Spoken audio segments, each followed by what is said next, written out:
तो बहुत सारे ऐसे जो शहर के हिसाब से बहुत इंपॉर्टेंट चीज़ें जो होती है, हॉस्पिटल्स कहाँ कहाँ बनाए जाएंगे, तो इसका डेवलपमेंट प्लान के अंदर पूरा तैयार किया जाता है और उस हिसाब से शहर का डेवलपमेंट होता है। लेकिन जब औरंगाबाद डेवलपमेंट प्लान की जब तैयारी हुई तो लैंड रिकॉर्ड्स ऑफिस इसके अंदर इन्वॉल्व होता है, टाउन प्लानिंग डिपार्टमेंट होता है और एक विशेष अधिकारी को अपॉइंट किया जाता है कि औरंगाबाद का डेवलपमेंट प्लान बनाया जाए। तो जब ये प्लान बन रहा, अधिकारी को ये काम दिया गया था, पहले तो इस डेवलपमेंट प्लान के नाम के ऊपर करोड़ों रुपये लोगों ने बना लिए, अधिकारियों ने बना लिए। लेकिन इसका प्रोसीजर ये है कि एक मर्तबा टाउन प्लानिंग ने जब ये डेवलपमेंट प्लान तैयार कर देता है तो महानगर पालिका में जाता है और महानगर पालिका उसको अप्रूव करता है। अगर अप्रूव करने के लिए उनके पास एक दूसरा सिस्टम ये है कि स्टैंडिंग कमेटी जो होती है वो अगर चाहे तो इसके अंदर बदलाव कर सकती है।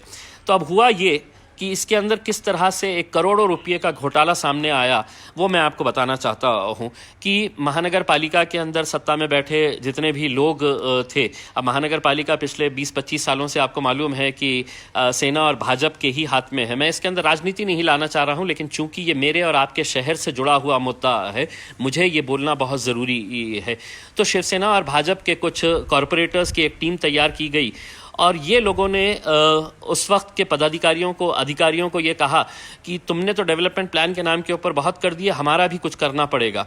तो ये लोगों ने दुकान खोले, एक दुकान इस तरह से खोले कि जहाँ जहाँ पर भी जिन के भी ग्रीन जोन थे या ग्रीन ज़मीन थी कि जिसके ऊपर आप कोई कंस्ट्रक्शन नहीं कर सकते है, डेवलपमेंट वहाँ पर नहीं किया जा सकता है, तो उसको येलो जोन में कन्वर्ट करना। और येलो जोन में अगर कन्वर्ट कर देते हैं तो उस ज़मीन की जाती है, वहाँ पर आप कंस्ट्रक्शन एक्टिविटीज़ कर ज़मीन का, तो ये सब चीज़ें येलो जोन के अंदर आने के बाद ही मुमकिन होती। तो ये जितने भी कॉरपोरेटर्स थे, तकरीबन हमारी जानकारी के हिसाब से तकरीबन 12 के करीब ऐसे कॉरपोरेटर्स थे उस वक्त के सत्ता में बैठे हुए। ये लोगों ने दुकान खोले और इन लोगों ने सबसे पहले तो ये किया कि उस अधिकारी के साथ, जिसका नाम रज़ा खान था, उस अधिकारी के साथ इन्होंने हाथ मिलाया और उन्होंने कहा कि हम कुछ रखेंगे और तुम कुछ रखना।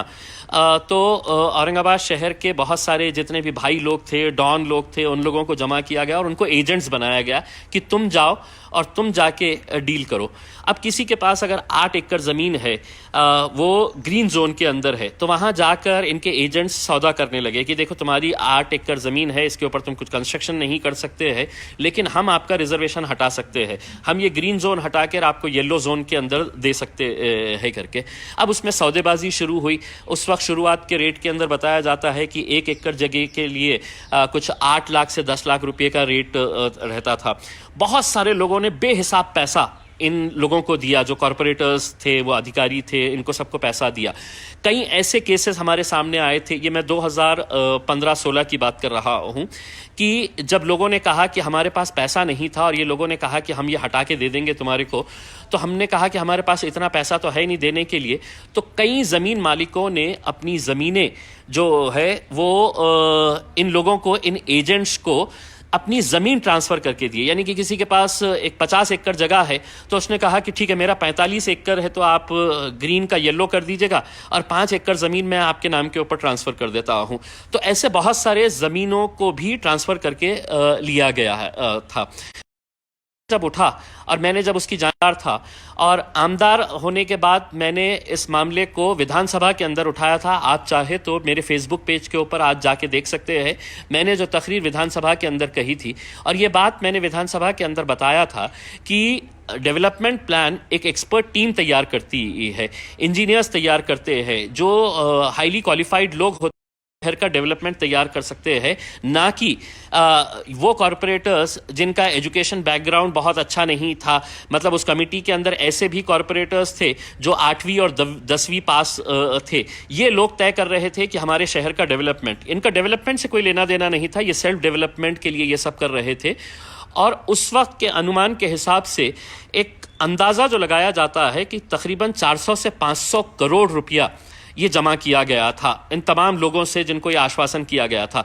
और दुकानों के ऊपर ये इस तरह एक ऑफिस बनाया गया था और वहाँ पर जिसकी भी ज़मीन है वो जाते थे और वो ग्रीन को है तो वो काटते थे और ग्रीन की जगह उसको येलो कर देते थे, वहीं पे पैसे का लेन देन हो जाता था।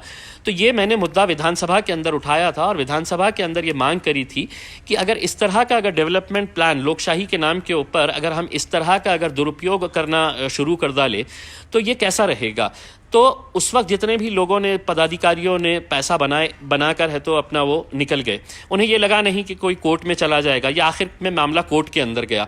और जब कोर्ट के अंदर गया तो उसूलन देखा जाए तो महानगर पालिका की तरफ से उस वक्त के आयुक्त जो म्युनिसिपल कमिश्नर है उन्होंने कोर्ट के अंदर जाकर अपना स्टैंड रखना चाहिए था। लेकिन मुझे अच्छी तरह से याद है कि ओम प्रकाश बकोरिया साहब म्युनिसिपल कमिश्नर थे, उनके ऊपर बहुत राजनीतिक दबाव डाला गया था उस वक्त के सत्ताधारी पक्ष भाजपा के और सेना के लोगों की तरफ से कि आप कोर्ट के अंदर जाइए और ये इसको सही बताइएगा करके। लेकिन बकोरिया साहब को मैं सैल्यूट करता हूं कि उन्होंने कहा कि नहीं, इस मामले के अंदर मैं नहीं जाऊंगा क्योंकि मुझे मालूम है कि इसके अंदर करोड़ों रुपए का घोटाला हुआ।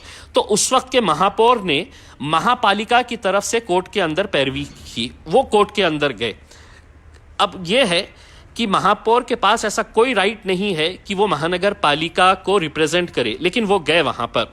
अब उसके बाद ये जानकारी हमें हासिल हुई कि हाई कोर्ट ने है तो इसको डिक्लेयर कर दिया कि नहीं ये सब इलीगल है करके। तो फिर ये मामला फिर है तो ये साहब लेकर गए महापौर और उनके जितने भी जिन जिन लोगों ने पैसा बनाए थे ये सब लेकर इसको सुप्रीम कोर्ट के अंदर गए। सुप्रीम कोर्ट के अंदर जब गए थे, मैं जब आमदार था उस वक्त मैंने ये बात बताई थी कि सुप्रीम कोर्ट के वकील को उस वक्त कुछ 1,40,00,000 रुपया वकालत की फीस देना था जो महानगर पालिका को देना था। तो उस वक्त बकोरिया साहब ने साफ कहा कि हम ये पैसा नहीं देंगे क्योंकि महानगर पालिका नहीं गई है। लेकिन बकोरिया साहब का जब ट्रांसफ़र हुआ और बाद में कोई दूसरे कमिश्नर आए तो उन्होंने इसकी इजाज़त दे डाली। तो ये आपका और मेरा जो पैसा था, ये पैसा महानगर पालिका से निकाल कर, चूंकि ये पदाधिकारियों को बचाना था, इनके 400-500 करोड़ रुपए अपने बचाने का था, तो हमारा पैसा इस्तेमाल करके वकील को पैसा दिया गया है जो कि पूरी तरह से गैर कानूनी है। ये मामला अदालत के अंदर चला और सुप्रीम कोर्ट ने है तो जब पूरे तथ्यों के ऊपर देखा तो सुप्रीम कोर्ट का कल फैसला आया और सुप्रीम कोर्ट ने कहा कि ये टोटली इलीगल है और उन्होंने इसको खारिज कर दिया है। अब सवाल ये पैदा होता है कि सिर्फ डेवलपमेंट प्लान खारिज होने से क्या नुकसान होगा।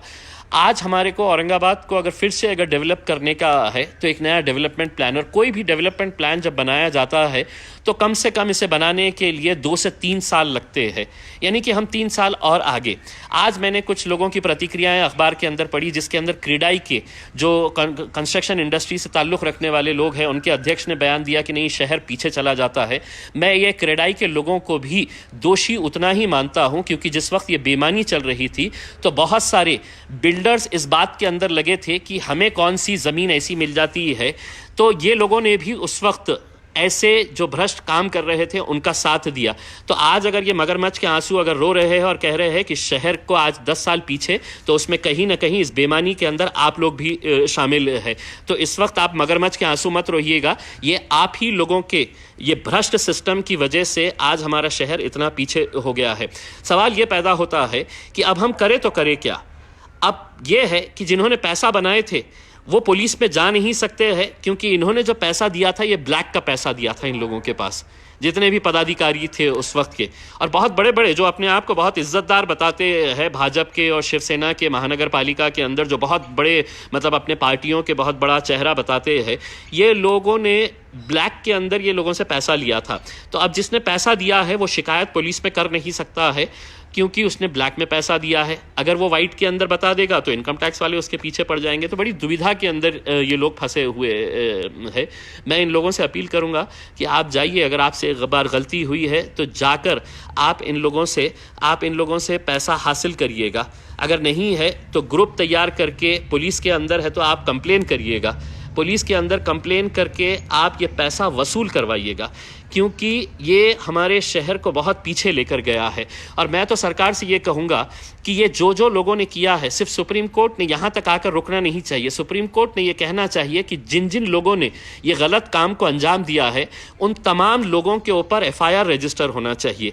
और एफआईआर सिर्फ ये पदाधिकारियों के ऊपर नहीं जो सेना और भाजपा के लोग थे। मैं बार बार इन लोगों का नाम इसलिए ले रहा हूँ, मैं राजनीति नहीं करना चाहता हूँ, लेकिन ये मेरे शहर से जुड़ा हुआ मुद्दा है, मेरे शहर को पीछे लेकर जा रहा है। और कितने लोगों की वजह से, यही वही 12-15 लोग जिनके बारे में अजीत पवार साहब ने कहा है कि यही लोग हैं जिन्होंने पूरे शहर को बदनाम करके रखा है और बर्बाद करके रखा है। और सिर्फ इन्हीं लोगों के ऊपर एफआईआर होना है ऐसा नहीं है। इनके साथ साथ जो अधिकारी टाउन प्लानिंग का था, रजा खान नाम का, उस रजा खान को इमीडिएट अरेस्ट करना चाहिए, क्योंकि सरकार ने उस रजा खान को यहां पर औरंगाबाद डेवलपमेंट के लिए प्लान तैयार करने के लिए भेजा था, पैसा बनाने के लिए नहीं। रजा खान ने खुद ने यहां पर कई भाई लोगों को जमा किया था, डॉन लोगों को जमा किया था और एजेंट बनाकर पहले मार्केट के अंदर छोड़ा गया था। तो ये रजा खान के साथ जितने भी बाकी के पदाधिकारी है वो तमाम लोगों के ऊपर कार्रवाई होनी चाहिए। अब मैं कमिश्नर साहब जो है आस्तिक कुमार पांडे साहब से कहना चाहूँगा कि ये जो पैसा वकील को दिया गया है, ये वकील को जो पैसा दिया गया है साहब, ये जनता का पैसा है। ये जनता का पैसा उस वक्त 1,40,00,000 रुपये देना था, आज पता नहीं है क्योंकि ये इसकी जानकारी है तो दिखाते नहीं है। तो जितने भी ये पैसा सैंक्शन किया था, जिस किसी म्युनिसिपल कमिश्नर ने इसको ऑर्डर दिया था कि हाँ इसमें से लेके जाओ, तुम्हारे बाप की जागीर है, हमारा पैसा है, तुम बांटो जिस तरह से बांट सकते हैं, तो उस कमिश्नर के ऊपर भी एफआईआर होना बहुत सख्त। और ये पैसा या तो उसके अगर रिटायर्ड कवर किया जाए, अगर नहीं होगा तो म्युनिसिपल कमिश्नर ने ये कंप्लेन सरकार को करनी चाहिए कि इनकी वजह से ये महानगर पालिका की तिजोरी खाली हुई थी। आज महानगर पालिका के कर्मचारियों को पगार देने के लिए नहीं है, ऐसे कर्मचारी है जिनकी पगार काट दी गई है और ऐसा पैसे का दुरुपयोग धड़ाधड़ हो रहा है और हम खामोश बैठे हुए हैं, कोई इसके बारे में बात नहीं करता है। तो इससे ज़्यादा अफसोस और शर्म की बात क्या हो सकती है। और आप अगर देखेंगे, आप किसी से भी पूछ लीजिएगा, किसी भी पत्रकार से पूछ लीजिएगा कि इस धंधे के अंदर कौन कौन लोग शामिल थे, तो वो लोग जो आज समाज